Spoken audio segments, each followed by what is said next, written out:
नमस्कार, जय श्री राम। मैं विपिन विश्वकर्मा आपका दोबारा से स्वागत करता हूं अपने YouTube चैनल पर। आज के इस वीडियो में चर्चा करेंगे साइकोलॉजी की। तो साइकोलॉजी या मनोविज्ञान क्या होता है? खैर, ये तो हम सभी लोगों को मालूम है कि ये एक विज्ञान है, साइंस है, जिसमें हम मानव के मन और व्यवहार का अध्ययन करते हैं। Psychology is the scientific study of mind and behaviour. दूसरे शब्दों में कहें तो ये हमें बताती है कि हम क्या सोचते हैं, कैसे सोचते हैं, क्या महसूस करते हैं और ऐसा या वैसा व्यवहार क्यों करते हैं। अगर इसकी शुरुआत की तरफ देखें तो सन 1879 से पूर्व इसे फिलॉसफी ही कहा जाता था, जब तक कि विल्हेम वुंट ने इसे अलग नहीं किया। He was a German physiologist, philosopher, professor and considered as one of the father of modern psychology. इन्होंने ही पहली प्रयोगात्मक मनोवैज्ञानिक प्रयोगशाला स्थापित की थी और खुद को एक साइकोलॉजिस्ट घोषित कर दिया था।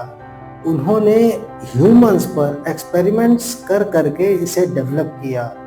उनका उद्देश्य मानसिक प्रक्रियाओं को वैज्ञानिक दृष्टिकोण से मापना था, जैसे कि ध्यान, संवेदनाएं, भावनाएं आदि। पता नहीं उन्होंने सनातन भारतीय शास्त्रों को पढ़ा था या नहीं, उनका अध्ययन किया था या नहीं। खैर, जैसा कि मैं पहले भी बता चुका हूँ, प्राचीन भारत में मनोविज्ञान या साइकोलॉजी या फिलॉसफी आत्मदर्शन पर आधारित था। हमारे पूर्वजों ने मन, बुद्धि, आत्मा, चेतना, धर्म, कर्म की बहुत गहरी व्याख्या लिखी है, जिसे कोई भी तथाकथित अभ्यास करके अनुभव कर सकता है। सनातन दर्शन के योग सूत्र में मन और दिमाग को कंट्रोल करना भी बताया गया है, जैसा कि महर्षि पतंजलि ने लिखा है, योगश्चित्त वृत्ति निरोधः, अर्थात चित्त या अंतःकरण की वृत्ति मतलब इंस्टिंक्ट को निरोध यानी पूरी तरह से रोकना ही योग है। उन्होंने 5 तरह की वृत्तियां भी बताई हैं। प्रमाण यानी ज्ञान, विपर्याय यानी अज्ञान, विकल्प या कल्पना, निद्रा या नींद और स्मृति या यादें। जब हम इन्हें साक्षी बनकर देखने लग जाते हैं तो हमारी बुद्धि भी इनके प्रभाव से मुक्त होने लग जाती है। जब ये वृत्तियां शांत हो जाती हैं तो हमें आत्मा का साक्षात्कार होता है। आत्मा का साक्षात्कार होने के बाद हमें परमानंद की अनुभूति होती है।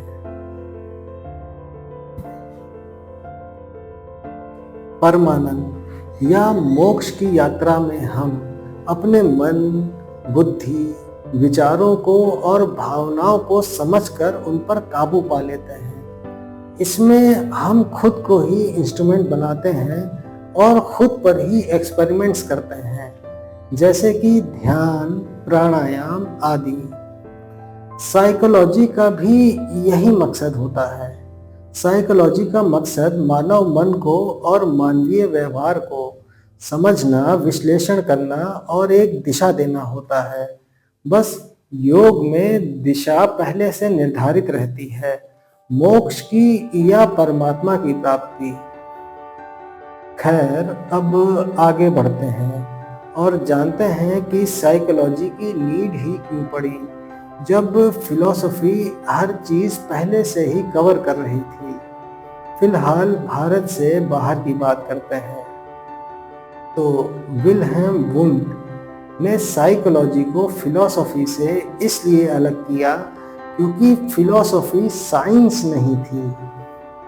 मन या व्यवहार पर कोई एक्सपेरिमेंट्स नहीं हो रहे थे, कोई मेजरमेंट नहीं हो रहा था, इंसान केवल मन, आत्मा और चेतना की बातें ही करता था।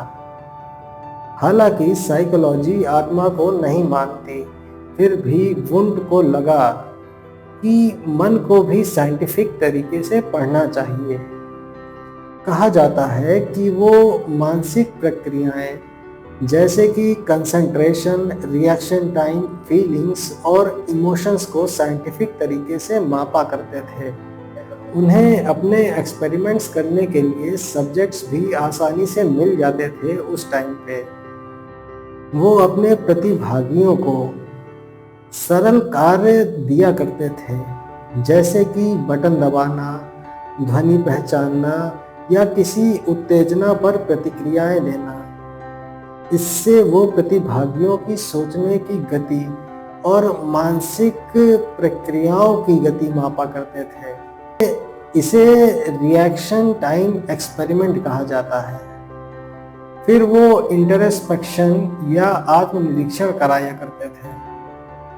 वो अपने प्रतिभागियों को उनके द्वारा किए गए एक्सपेरिमेंट से होने वाले रिएक्शन का विस्तृत वर्णन करने को कहते थे। इससे वो मानसिक अवस्थाओं को वर्गीकृत करने की कोशिश करते थे। फिर वो ये जानने की कोशिश करते थे कि इंद्रियां और मस्तिष्क मिलकर अनुभव कैसे बनाते हैं। इसके लिए वो रंग, ध्वनि और स्पर्श जैसी संवेदनाओं का प्रयोग किया करते थे।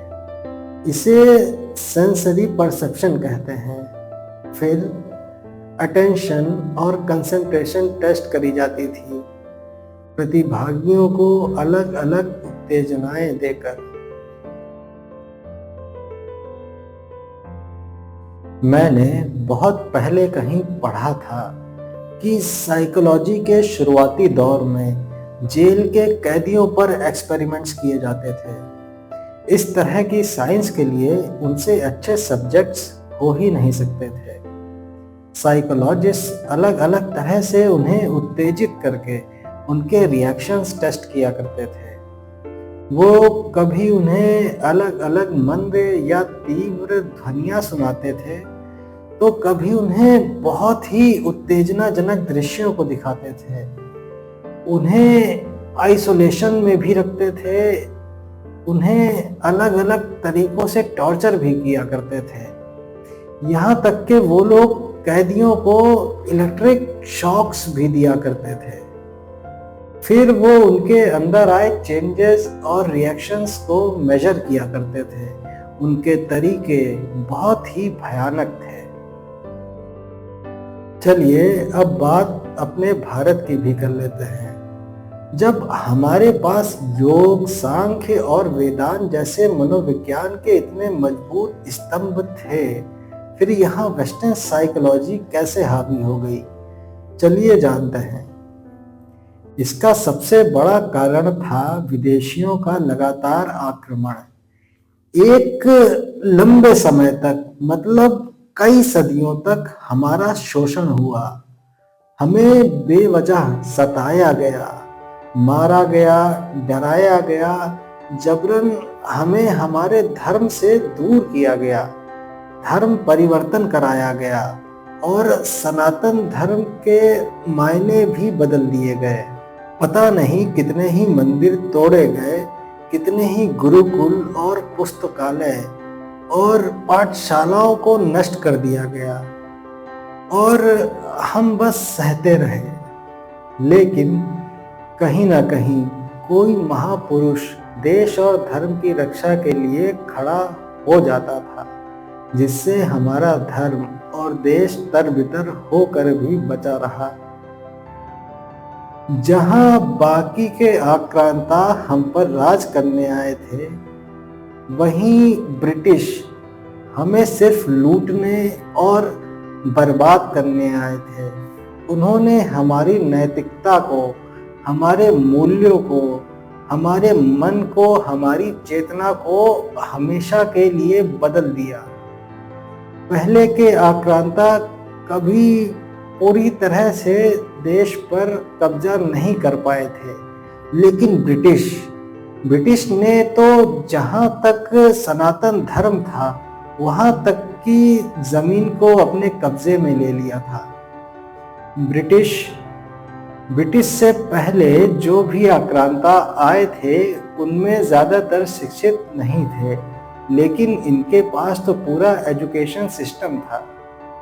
ये पूरी रणनीति बनाकर आए थे क्योंकि ये लोग साइकोलॉजी को जानते और समझते थे। इसीलिए इन्होंने आते ही मारना काटना शुरू नहीं किया, बल्कि साइकोलॉजिकल वॉरफेयर का इस्तेमाल किया। तो मैं कह रहा था कि ब्रिटिशर्स ने आते ही मारा काटा नहीं, बल्कि छल से व्यापारियों का वेश बनाकर हमें बर्बाद किया। ये तो सब जानते ही हैं। उनका मकसद भारत को एक कॉलोनियल रिसोर्स बनाना था। उनकी सबसे कारगर रणनीति थी डिवाइड एंड रूल की। उन्होंने हमें जाति और धर्म के आधार पर बांटा। उन्होंने एक रियासत को दूसरी रियासत के खिलाफ भड़काया। उन्होंने हमारा आर्थिक शोषण किया और हमें इकोनॉमिकली ड्रेन कर दिया।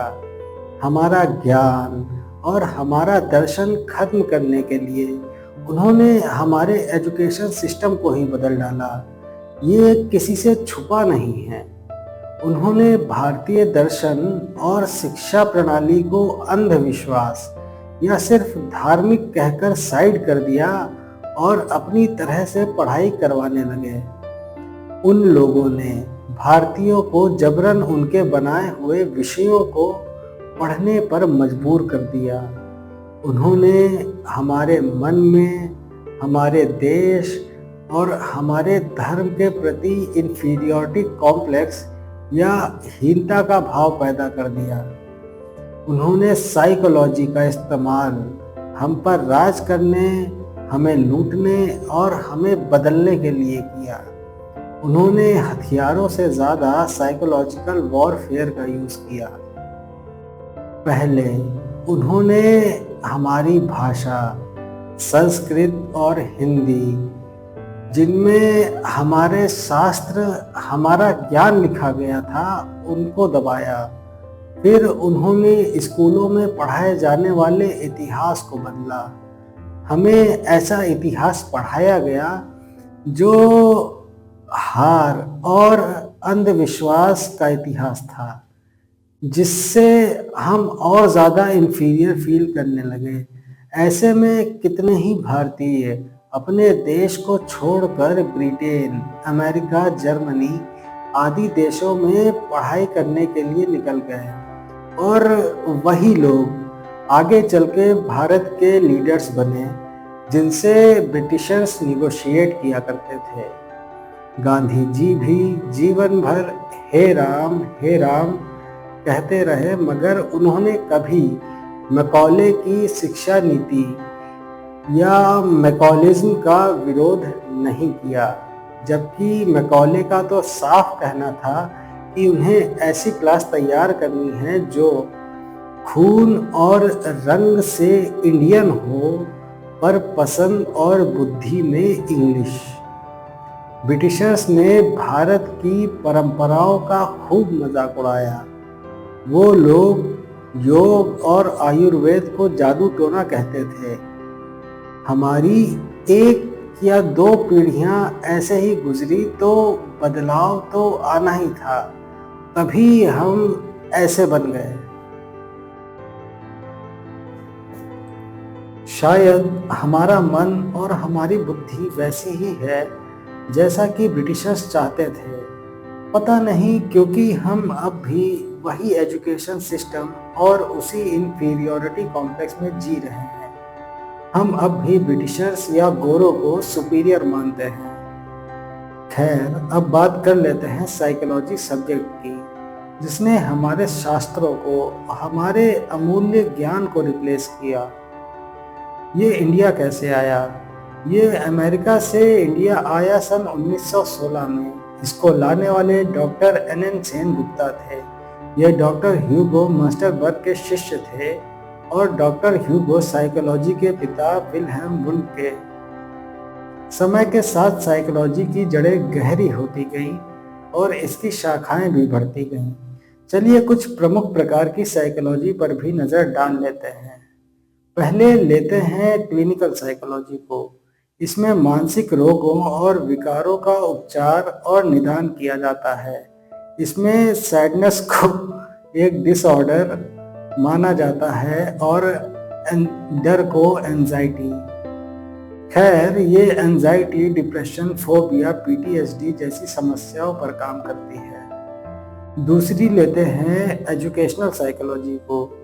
ये सीखने और पढ़ने की प्रक्रिया का अध्ययन करती है। इसका संबंध टीचर और स्टूडेंट से होता है। अगली है चाइल्ड साइकोलॉजी। ये किशोरावस्था तक के बच्चों में मानसिक, सामाजिक, भावनात्मक और व्यवहारिक विकास के बारे में अध्ययन करती है। इसमें बच्चों पर एक्सपेरिमेंट्स किए जाते हैं। फिर है सोशल साइकोलॉजी। ये समाज और संबंधों में व्यक्ति के व्यवहार का अध्ययन करती है, जैसे कि दबाव, पूर्वाग्रह, नेतृत्व, रिश्ते आदि। अब काउंसलिंग साइकोलॉजी को देख लेते हैं। ये जीवन की समस्याओं में मार्गदर्शन करने के लिए बनी है। अंत में देखते हैं इंडस्ट्रियल या ऑर्गेनाइजेशनल साइकोलॉजी को। ये कार्य स्थल पर बिहेवियर और प्रोडक्टिविटी का अध्ययन करती है। तो साइकोलॉजी ये मानव के मन, विचार और व्यवहार को समझने के लिए प्रयोगों पर आधारित साइंस है, मगर आज के युग में इसका दुरुपयोग भी होता है, जैसे कि मार्केटिंग और एडवर्टाइजिंग में, पॉलिटिक्स में, कॉरपोरेट्स में और भी बहुत से क्षेत्र में जहां इसका दुरुपयोग होता है। इन सब से हमारी सोच पर असर पड़ता है। हमारा आत्मविश्वास और विवेक भी इससे क्षतिग्रस्त होता है। खैर, अब इस वीडियो को यहीं ख़त्म करते हैं। मिलते हैं अगले वीडियो में। अगर आपको वीडियो अच्छा लगा हो तो प्लीज़ मेरे चैनल को सब्सक्राइब करिए, वीडियो को लाइक करिए, कमेंट करिए। जिसका मन नहीं कर रहा है वो भी अगर सब्सक्राइब कर लेगा तो आगे मैं और इंटरेस्टिंग वीडियो दे पाऊँगा।